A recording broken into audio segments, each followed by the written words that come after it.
नमस्कार दोस्तों, मैं शांतनु आप सभी का फिर से स्वागत करता हूं मेरे YouTube channel unique tech solution पर। दोस्तों, आज के वीडियो में हम देखेंगे इलेक्ट्रोमैग्नेटिक फील्ड के बारे में कि क्या होता है, एसी पर किस प्रकार काम करता है, डीसी पर किस प्रकार काम करता है इलेक्ट्रोमैग्नेटिक फील्ड। लेकिन वीडियो शुरू करने से पहले आप लोगों से रिक्वेस्ट है कि अगर आप लोग मेरे इस चैनल पर नए हैं तो प्लीज़ मेरे इस चैनल को सब्सक्राइब करिए और सब्सक्राइब के पास में जो घंटी का बटन है उसे ज़रूर प्रेस कर दीजिए, ताकि नेक्स्ट टाइम जब भी मैं बेसिक इलेक्ट्रॉनिक सीरीज़ का अगला चैप्टर लेके आऊँ तो तुरंत आपको नोटिफिकेशन मिल सके। वीडियो अच्छा लगे तो दोस्तों लाइक करिए, कोई क्वेरी हो या कोई सुझाव हो तो आप मुझे कमेंट कर सकते हैं। तो चलिए बिना देर किए शुरू करते हैं हम हमारे वीडियो को।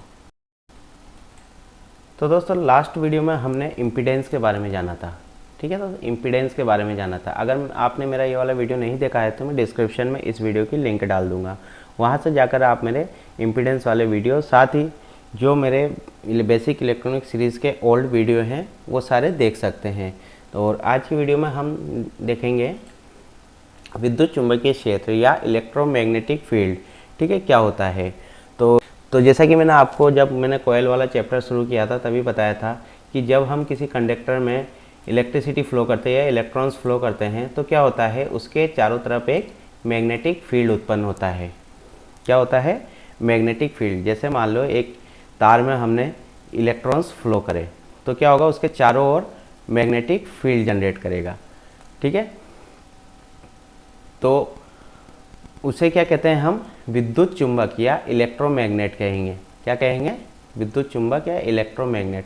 इस चुंबक की जो कैपेसिटी, जो पावर है, वो किस पर निर्भर करता है, इनपुट सप्लाई और नंबर्स ऑफ टर्न्स पर।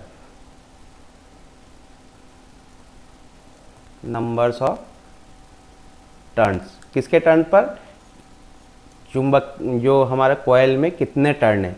ज़्यादा टर्न यानी ज़्यादा मैग्नेट, यानी ज़्यादा मैग्नेटिक फील्ड, और इनपुट में सप्लाई जितना ज़्यादा उतना पावरफुल चुंबक। तो क्या है विद्युत चुंबकीय क्षेत्र की डेफिनेशन, कि किसी कॉइल में बहने वाली धारा के अनुसार उसके चारों ओर जो चुंबकीय क्षेत्र उत्पन्न होता है उसे हम विद्युत चुंबक कहते हैं। क्या कहते हैं, विद्युत चुंबक कहते हैं, ठीक है। तो इसको एक बार हम प्रैक्टिकली देख लेते हैं। तो इस प्रैक्टिकल के लिए मैंने एक स्क्रू ड्राइवर लिया है, ठीक है, और एक पावर सप्लाई लिया है मैंने 12 वोल्ट का। देखो 11.8 वोल्ट 1 एम्पियर का पावर सप्लाई लिया है, ठीक है।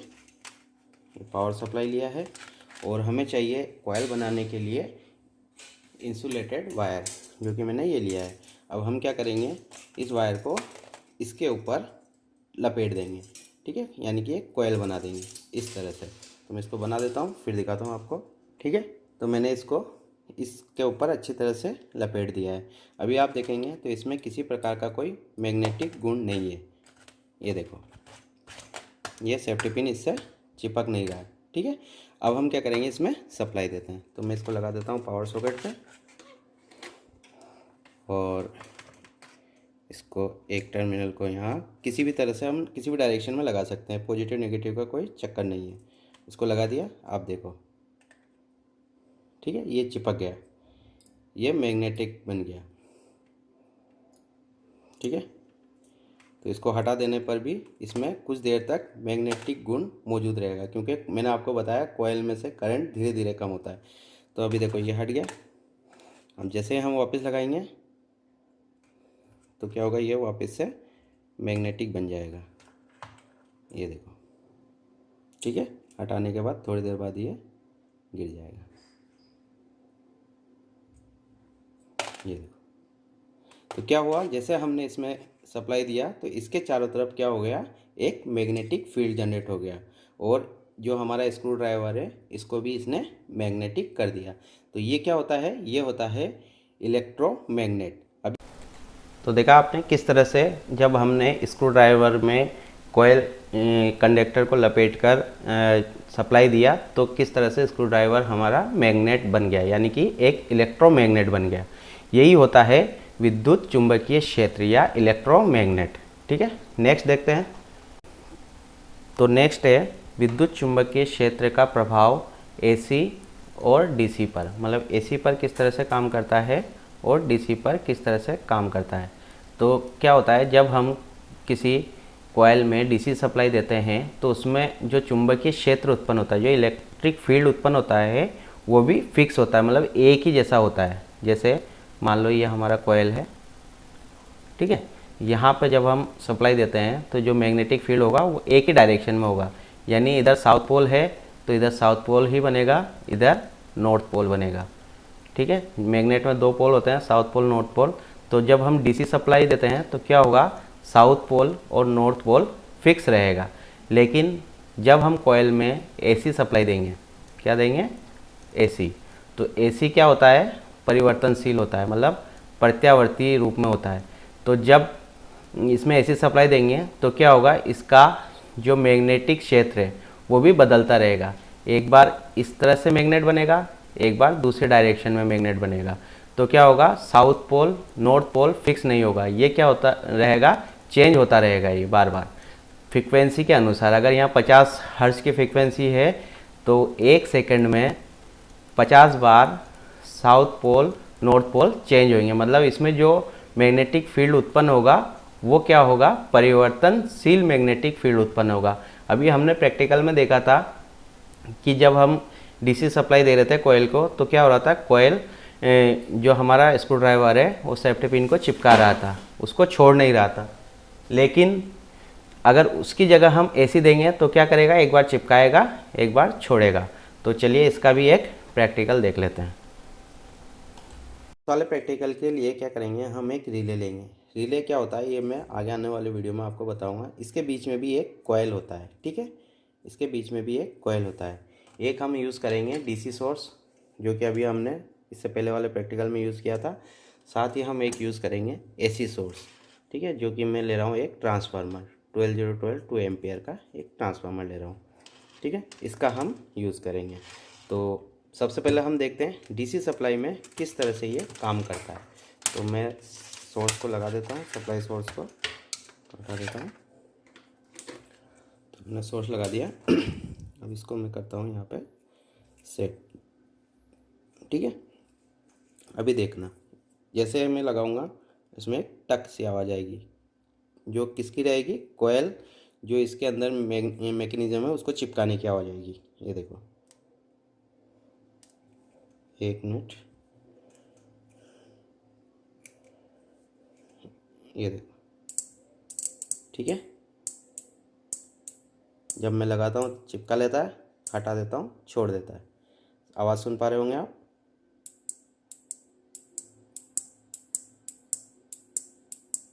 ठीक है। ये अब जब इसी चीज़ को हम एसी पे करेंगे तो क्या होगा, देखना। तो मैं अब क्या करता हूँ, डीसी सप्लाई को निकाल देता हूँ और हमारे ट्रांसफार्मर को कनेक्ट करते हैं। तो मैंने ट्रांसफार्मर लगा दिया, ठीक है, मैंने ट्रांसफार्मर लगा दिया। अब देख, मैंने एक ये वायर लिया, इसको इसके एक पॉइंट पर कनेक्ट किया और दूसरे को दूसरे पॉइंट पे, कॉइल के दूसरे पॉइंट पे, ठीक है। तो देखना किस तरह से आवाज़ आता है, सुन रहे आप।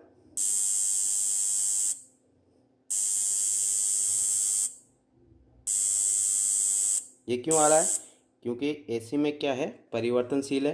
तो एक बार चिपका रहा है एक बार छोड़ रहा है, 1 मिनट के अंदर 50 बार चिपका रहा है 50 बार छोड़ रहा है, क्योंकि हमारे एसी की जो फ्रीक्वेंसी वो कितनी है, 50 हर्ट्ज। इस वजह से चिपकने और छूटने की आवाज़ आ रही है ये, ठीक है। तो इस अभी क्या हो रहा है, कॉइल के अंदर परिवर्तनशील मैग्नेटिक फील्ड जनरेट हो रहा है, जिस कारण ये आवाज़ कर रहा है। तो चलते हैं, देखते हैं नेक्स्ट।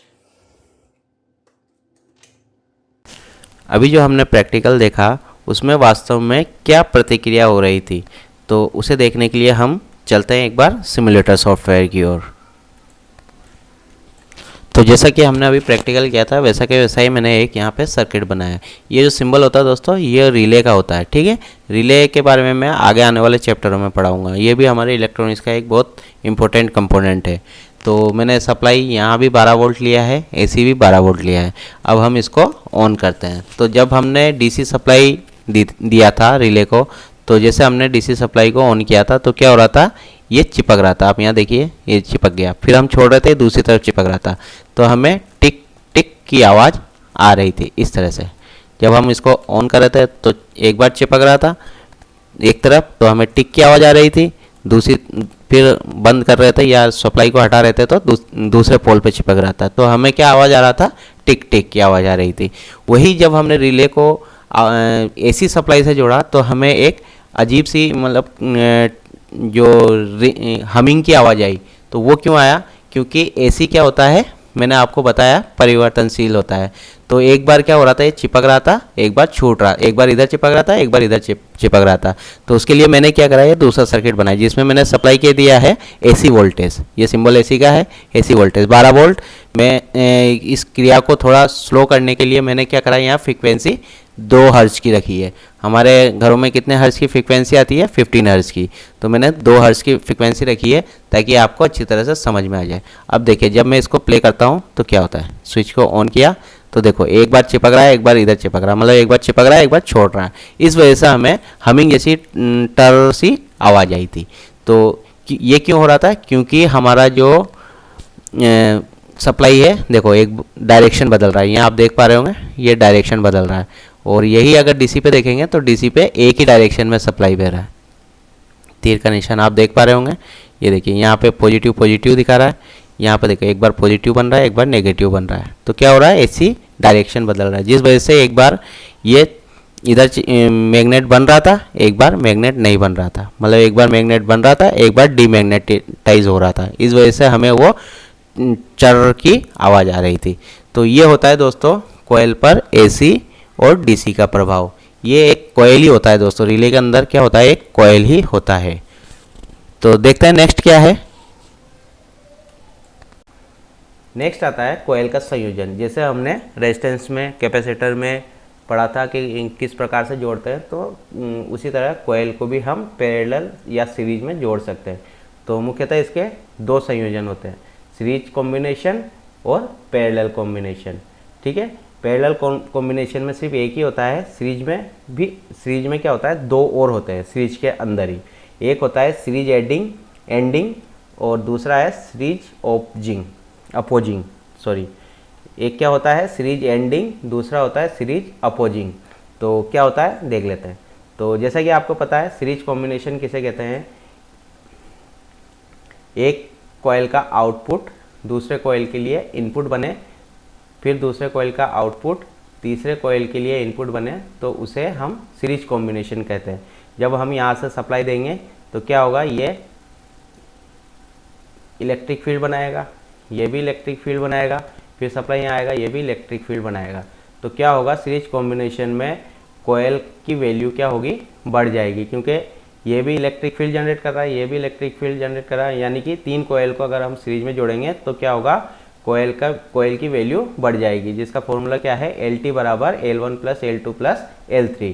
मतलब जितने वैल्यू की, जैसे ये 1 हेनरी की कोयल है, ये 2 हेनरी की कोयल है, ये भी 1 हेनरी की कोयल है, तो हमारा टोटल कोयल की वैल्यू सर्किट में क्या हो जाएगा, हमारे हो जाएगा 2 + 1 + 1। तो क्या रहेगा 4, यानी कि सर्किट में कोयल की टोटल वैल्यू क्या रह जाएगी, 4 हेनरी सीरीज कॉम्बिनेशन में। ठीक है, नेक्स्ट क्या आता है, नेक्स्ट है पैरेलल कॉम्बिनेशन। जब हम किसी कोयल को पैरेलल में जोड़ते हैं तो क्या होगा, उसकी कैपेसिटी घट जाएगी। ठीक है, तो पैरेलल कॉम्बिनेशन में टोटल वैल्यू ऑफ इंडक्टेंस या कोयल की टोटल वैल्यू निकालने का फॉर्मूला क्या है, LT बराबर 1/L1 plus 1/L2 plus 1/L3। Next, अब जो हमने सीरीज कॉम्बिनेशन पढ़ा था उसमें क्या था, उसमें 2 तरह के कॉम्बिनेशन थे, एक सीरीज एंडिंग और एक सीरीज अपोजिंग। तो क्या है सीरीज एंडिंग, तो सीरीज एंडिंग जो है ये वाला जो हमारा नॉर्मल सीरीज कॉम्बिनेशन है वही क्या कहलाएगा, सीरीज एडिंग कॉम्बिनेशन। ठीक है, मतलब जो नॉर्मल हमारा जो जिस तरह से हम सीरीज को जोड़ते हैं, जैसे इसका आउटपुट दूसरे के लिए इनपुट बने, दूसरे का आउटपुट तीसरे के लिए इनपुट बने, तो वो कौन सा कॉम्बिनेशन होगा? Series adding combination. इसमें क्या होगा? रेजिस्टेंस का इंडक्टेंस का टोटल वैल्यू बढ़ जाएगा। और दूसरा क्या है सीरीज संयोजन में? Series opposing. मतलब क्या होगा? जैसे एक कॉइल इस डायरेक्शन में लगा है क्लॉकवाइज, ठीक है, दूसरे कॉइल को हम एंटी क्लॉकवाइज माना कि जैसे ये हमारे पास कॉइल है, ठीक है, एक कॉइल हमारे पास इस तरह का है, ठीक है, इधर जा रहा है, दूसरा कॉइल हमने ऐसा ले लिया उल्टा, ठीक है। अब जब हम इनको जोड़ेंगे उल्टा कॉइल, एक कॉइल सीधा दूसरा कॉइल उल्टा, तो वो कॉम्बिनेशन क्या कहलाएगा? वो कहलाएगा सीरीज अपोजिंग कॉम्बिनेशन। इसमें क्या होगा? जैसे मान लो इस तरफ तो क्लॉकवाइज मैग्नेटिक फील्ड जनरेट हो रहा है, दूसरी तरफ क्या होगा? Anti clockwise magnetic field generate होगा। तो दोनों मिलके क्या होगा? इसका टोटल मैग्नेटिक फील्ड जो होगा उसको ख़त्म कर देगा, ठीक है। ये होता है सीरीज अपोजिंग कॉम्बिनेशन। तो दोस्तों ये था हमारा कॉइल वाला चैप्टर। तो इसका जो भी पीडीएफ होगा मैं डिस्क्रिप्शन में डाल दूंगा, आप डिस्क्रिप्शन में जाके इसका पीडीएफ डाउनलोड कर सकते हैं। नेक्स्ट हमारे पास जो टॉपिक हम चालू करेंगे वो रहेगा ट्रांसफार्मर का। तो आज के वीडियो में बस इतना ही। वीडियो अच्छा लगे तो दोस्तों लाइक करिए, चैनल को सब्सक्राइब करिए, कोई क्वेरी हो कोई सुझाव हो तो आप मुझे कमेंट कर सकते हैं। तो मिलते हैं नेक्स्ट वीडियो में, तब तक के लिए जय हिंद जय भारत।